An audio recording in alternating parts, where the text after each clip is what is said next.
Tonight we're blessed to have Trevor Thorne here, who's going to tell us all about the era of our grandparents. Ladies and gentlemen, Trevor Thorne.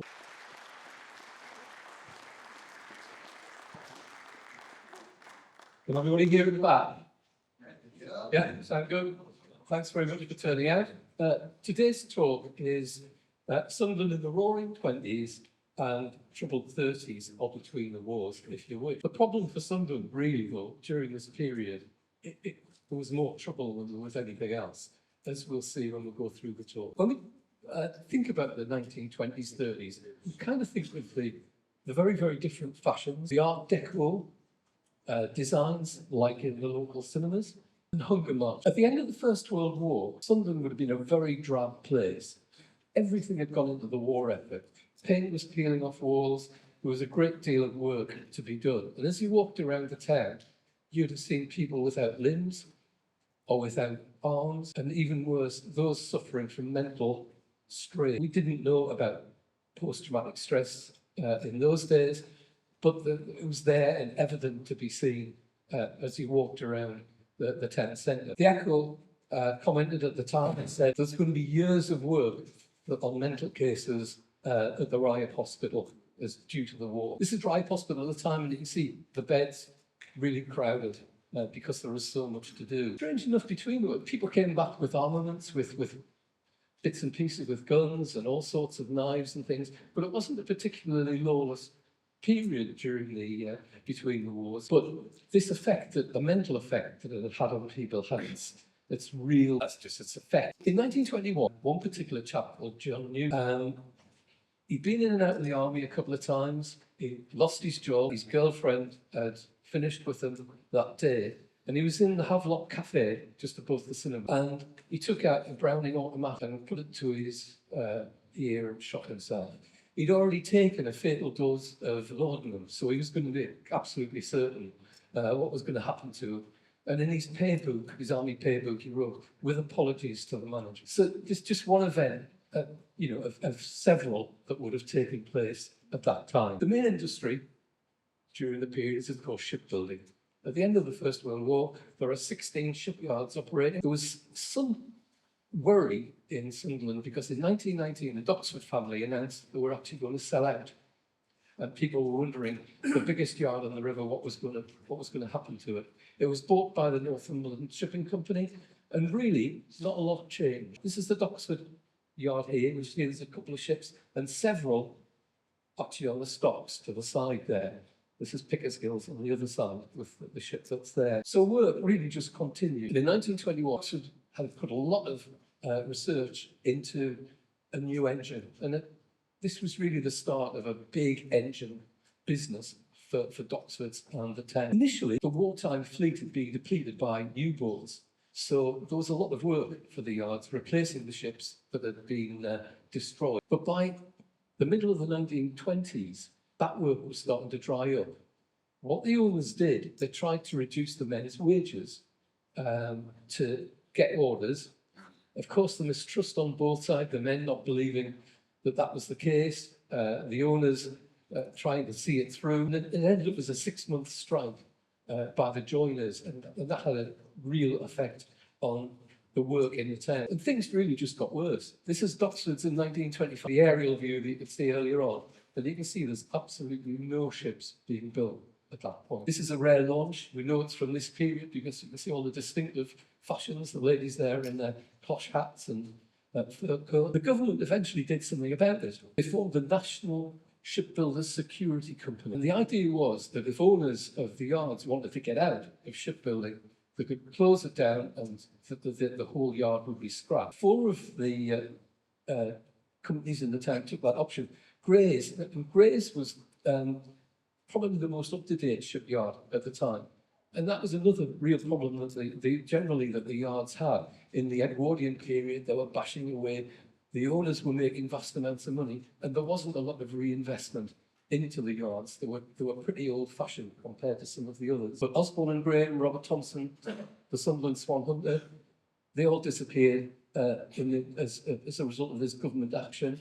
And already gone out of business was John Bloomer and Sunderland Shipbuilding Company. So that's 6 of the 16 yards have sort of gone. The yards themselves did all sorts of things for work. Pickersgills made kitchen boilers and mantelpieces. Bartrooms made caravans.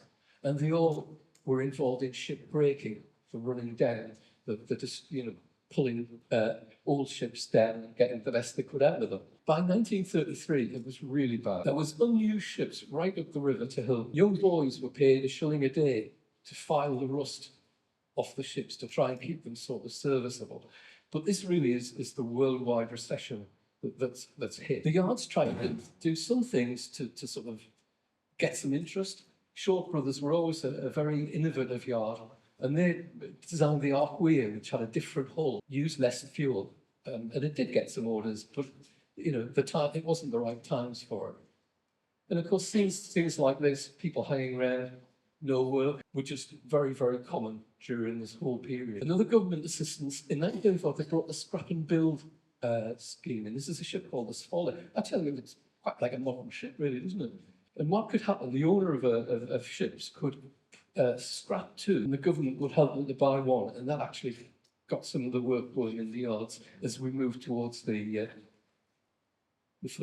second one. This is the Echo's comment on the time. Unemployment is just going up and up and up during the 20s and 30s.